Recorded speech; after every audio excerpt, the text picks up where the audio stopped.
Muy buenas tardes. Hoy tengo el gusto de presentarles a ustedes al doctor José Luis Tamayo Rodríguez, quien nos visita justamente del país de Venezuela, en donde nació, en la ciudad de Caracas, hace 57 años. Es abogado egresado de la Universidad Central de Venezuela de 1981, litigante en materia penal desde 1981 a la fecha, doctor en Derecho de la Universidad Central de Venezuela, profesor de pregrado y posgrado de la misma universidad, miembro principal de la Comisión Mixta de la Asamblea Nacional que elaboró el proyecto de reforma del Código Orgánico Procesal Penal conforme al nuevo sistema penal acusatorio. Es asesor también, o fue asesor del presidente de la Sala Penal del Tribunal Supremo de Justicia para la reforma del Código Penal en 2000 a 2004, autor de diversas obras jurídicas publicadas en Derecho Procesal Penal y Derecho Penal, facilitador de la Escuela de Estudios Superiores del Ministerio Público de su país del año 2000 al 2003, y ha sido ex juez asociado en materia penal de 1990 y 1999. Doctor, es un gusto tenerlo por acá en nuestro país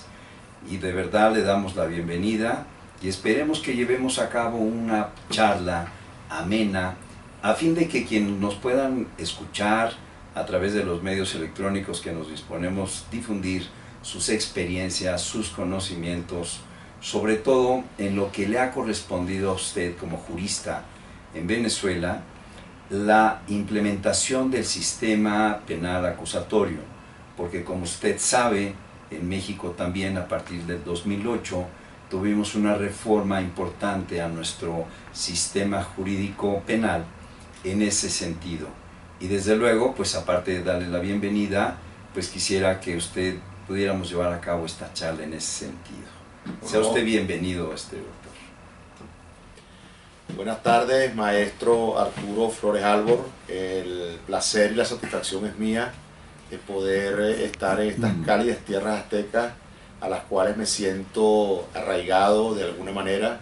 a pesar de que no tengo familiares aquí en México. Esta tierra mexicana siempre me ha atraído por la calidez de su gente, su hospitalidad, su cortesía, y yo me siento aquí como en casa. Si me preguntaran, a mí me gustaría adoptar a México como mi segundo país, primero mi país Venezuela, y si algún día tuviera que emigrar, con seguridad acogería estas tierras como un segundo hogar. Yo me siento realmente complacido de la hospitalidad de la que he sido objeto por parte del maestro Arturo Flores Albor. Hemos tenido oportunidad de compartir experiencias exquisitas, diría yo, en cuanto a el sistema procesal penal venezolano, el sistema procesal penal mexicano, y a propósito precisamente de la entrada en vigencia del Código Nacional de Procedimientos Penales el año próximo y su amplia vacatio legis de 8 años, desde el año 2008.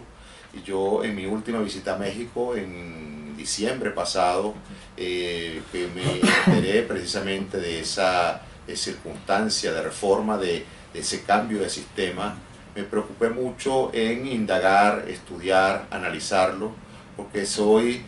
un apasionado en esto del proceso penal, en la academia, y desde el punto de vista como jurista me interesó muchísimo cómo iba a implementar México, todos los estados que conforman esta gran nación, cómo iba a implementar este sistema. Y lo primero que me sorprendió fue precisamente que una vacatio legis fuera tan larga. Poco a poco he ido entendiendo que la realidad mexicana ha obligado a que así sea, a diferencia de lo que ocurrió en Venezuela. Nosotros en Venezuela, a finales de los años de 1996, se empezó a hablar en Venezuela de un cambio de sistema de enjuiciamiento. Inicialmente, desde hace más de 100 años, estamos bajo la vigencia del denominado Código de Enjuiciamiento Criminal. El primer Código Procesal Penal venezolano es de 1863, durante la presidencia de José Antonio Páez. Después vinieron otros códigos que se reformaron en 1873 y el Código de Enjuiciamiento Criminal, que data de 1897. Ese código estableció un sistema netamente inquisitivo y estuvo en vigencia desde 1897 hasta 1999, cuando entró en vigor el Código Orgánico Procesal Venezolano, el Código Orgánico Procesal Penal. Ese código, a diferencia de lo que ocurre aquí en México, tuvo una vacatio legis de año y medio que parece realmente insuficiente, o parecía insuficiente. Ocurrió quizás algo similar a lo que ha ocurrido aquí en México, en el sentido de que hubo mucha objeción por parte de ilustres juristas, por parte de juristas muy reconocidos en el foro penal venezolano, que apostaron e inclusive se ocuparon de criticar el código, de procurar que no entrara en vigencia, y muy a pesar, digamos, contra viento y marea, se produjo el cambio de sistema. Algo similar he tenido oportunidad de ver aquí en México. Ha habido, siempre existirá la inconformidad de un sector o de otro de los juristas. Definitivamente nosotros los abogados y obviamente los que estamos en la academia, siempre hay divergencia de criterios, siempre hay criterios disímiles, y bueno, al final triunfa el que la mayoría considere el más apto, el más idóneo. En el caso nuestro, triunfó la tesis de que el Código Orgánico Procesal Penal era el adecuado para entrar en vigencia en Venezuela. Significó un radical cambio, porque después de más de 100 años con el sistema inquisitivo, entonces pasamos al sistema netamente acusatorio, a un sistema de corte acusatorio muy similar en su concepción como está concebido el Código Nacional de Procedimientos Penales. En aquel momento, en 1999, el 1 de julio de 1999, entró en vigencia ese Código Orgánico Procesal Penal contra todo pronóstico, porque se apostaba a que no iba a entrar en vigencia. Mas sin embargo, llegó el día, ese día le comentaba yo al distinguido y apreciado maestro Flores que yo estaba en los tribunales penales en Venezuela, y eso fue un pandemonium. Ese cambio de sistema que era completamente escrito, inquisitivo, secreto, para un sistema garantista, para un sistema que consideraba al imputado como un sujeto procesal y no como un objeto del proceso, la imparcialidad del juez, la posibilidad de que el fiscal del Ministerio Público ejerciera la acción penal en nombre del Estado como titular único y exclusivo por mandato constitucional. Y bueno, ¿qué fue lo que ocurrió en Venezuela? Que pasamos de un sistema excesivamente prohibitivo, como era el sistema inquisitivo del Código de Enjuiciamiento Criminal, para un sistema que era totalmente permisivo, como fue el Código Orgánico Procesal Penal. Y precisamente esa permisividad, esa flexibilidad de muchísimas normas del Código Orgánico Procesal Penal obligaron a reformarlo al poco tiempo de entrar en vigencia. La primera reforma del Código Orgánico Procesal Penal fue en agosto del año 2000, exactamente al año de entrada en vigencia. Pero esa fue una reforma muy puntual de algunos pequeños artículos, de algunas instituciones que se reformaron, que se creía que había que mejorarlas, como efectivamente ocurrió, pero la implementación subsiguiente después de la reforma seguía causando problemas, porque ciertamente se estaba creando mucha impunidad en determinados aspectos. Así, por ejemplo, las normas relacionadas con la nulidad de los actos procesales eran normas muy laxas, y entonces permitían anularse actos procesales, diligencia de investigación de una manera muy alegre, sin muchísima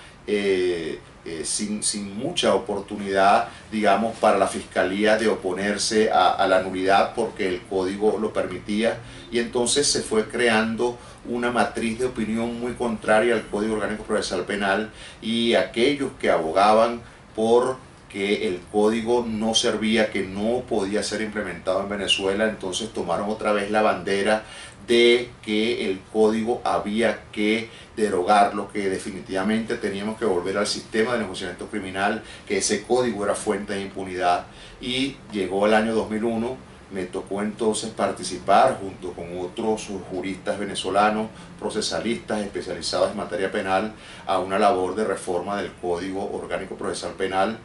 Una reforma muy profunda se le hizo al código en el año 2001, y en esa reforma pudimos, en mi opinión, adaptar o sea, llevar al código a sus justos límites. Es decir, de ese sistema tan inquisitivo que teníamos y prohibitivo al sistema nuevo, acusatorio, permisivo que se creó con el código, llevarlo entonces a un punto intermedio donde se respetaran los derechos, los principios que establece la Constitución y el Código Orgánico Procesal Penal, pero que a la vez fuera lo suficientemente justo tanto para la víctima como para el imputado. Entonces se reformaron muchísimas instituciones. Fue una reforma profunda que se le hizo al Código Orgánico Procesal Penal, y precisamente con ocasión a esa reforma yo tuve oportunidad de escribir una de mis obras. Esta obra es el Manual Práctico Comentado sobre la reforma del Código Orgánico Procesal Penal del 2001, que esto es prácticamente la exposición de motivos, las razones por las cuales nosotros reformamos una serie de instituciones, reformamos una serie de artículos que definitivamente contribuían a la impunidad, y a raíz de esta reforma entonces tuvimos la oportunidad, digamos, de calmar las aguas, de que entonces las cosas se llevaran de una manera adecuada. Se puso al Ministerio Público en un justo sitio, al imputado en un justo sitio, a la víctima, bueno, y se procuró darle vigencia plena a todos esos principios sobre los cuales descansa el sistema acusatorio. Entonces pasaron 4 años, ya de 4 años de aplicación del código, hubo que hacerle otros ajustes al Código Orgánico Procesal Penal. En el año 2005 se produce la tercera reforma del Código Orgánico Procesal Penal. Después hay una cuarta reforma en el año 2008, una quinta reforma en el año 2009 y la última reforma que se le hizo en el año 2012. Lamentablemente, y a diferencia de lo que ocurrió en el año 2001, las últimas reformas han tendido o han sido tendientes a politizar muchísimas disposiciones, hacerlas muchísimas más flexibles a favor del Ministerio Público, en contra de la víctima. Y hoy por hoy puedo decirle que lamentablemente de esa labor que hicimos en el 2001, ahorita en el 2012 ha sido bastante malograda, porque entonces se ha roto aquel equilibrio que se perseguía, aquel equilibrio de derechos y principios fundamentales. Hoy por hoy tenemos un Código Orgánico Procesal Penal que lamentablemente tiene muchas disposiciones que son evidentemente violatorias de la Constitución, y de hecho nosotros en Venezuela tenemos algunas disposiciones que hemos demandado ante la Sala Constitucional del Tribunal Supremo de Justicia en su nulidad, porque son evidentemente inconstitucionales, sobre todo las relacionadas con la última reforma del año 2012. Pero bueno, en general el sistema acusatorio, en mi opinión, maestro, yo pienso que definitivamente es como, como se dice, el menos malo de los regímenes, digamos, por los cuales se puede regir un país, la democracia. Yo pienso que el menos malo de los sistemas de enjuiciamiento es el sistema acusatorio. Dentro de todo lo que puede significar ese sistema inquisitivo, lo digo con conocimiento de causa, porque durante más de 18 años ejercí directamente el derecho procesal penal bajo el sistema de enjuiciamiento criminal. Fui juez asociado, es una figura novedosa que traía el Código de Enjuiciamiento Criminal, y permitía entonces a los abogados litigantes hacer de especialistas, de formar parte de un tribunal colegiado para juzgar los delitos. Entonces veía todo desde la óptica de ese sistema inquisitivo, y definitivamente era un sistema que muchas veces era injusto, era un sistema que no respetaba los derechos, y cuando pasamos al Código Orgánico Procesal Penal, oye, es otra cosa distinta. Lo más importante para esto, y ha sido digamos, mi preocupación desde que he visto el sistema mexicano, que ojalá que en México adopte las medidas necesarias, no solamente para implementarlo, sino para que después de implementado pueda ser efectivo, porque en Venezuela, lamentablemente, y por no haberse tomado esas medidas, hoy por hoy, lo tengo que decir con mucho dolor, el sistema colapsó, el sistema de enjuiciamiento acusatorio en Venezuela colapsó porque no ha habido el apoyo gubernamental, no ha habido el ritmo de crecimiento de tribunales, de operadores de justicia, de fiscalías. Entonces la delincuencia y la población aumentan exponencialmente y usted tiene que ir adaptando el número de funcionarios que forman parte del sistema de administración de justicia, tiene que irlo apoyando, capacitando, y eso es una de las labores más sublimes que yo pienso que está realizando aquí el distinguido maestro Flores Albor, que es precisamente esa capacitación al personal judicial, capacitar a los jueces, capacitar a los fiscales del Ministerio Público, a los defensores públicos y en general a todos los actores que forman parte del sistema acusatorio. Ojalá eso también vaya acompañado de esa capacitación, de la debida preocupación de los organismos competentes en dotar de buenas infraestructuras a los tribunales, en buscar siempre la fórmula de que haya un buen sueldo, de que estén bien remunerados los operadores de justicia, de que hayan facilidades del traslado de los reclusos. Uno de los principales problemas que tenemos en Venezuela es el traslado de las personas que están privadas de libertad hasta los tribunales. No hay transporte. Bueno, hay una serie de factores porque para que el sistema sea exitoso, como en la práctica, como en la teoría debería serlo, es un problema multifactorial. Hay muchos factores que inciden para que el sistema sea efectivo. El sistema funciona en la medida que haya apoyo, en la medida que haya la posibilidad de que se sostenga en el tiempo y vaya creciendo acorde con esa realidad delictiva que tenemos todos nuestros países aquí latinoamericanos. Muchas gracias, doctor.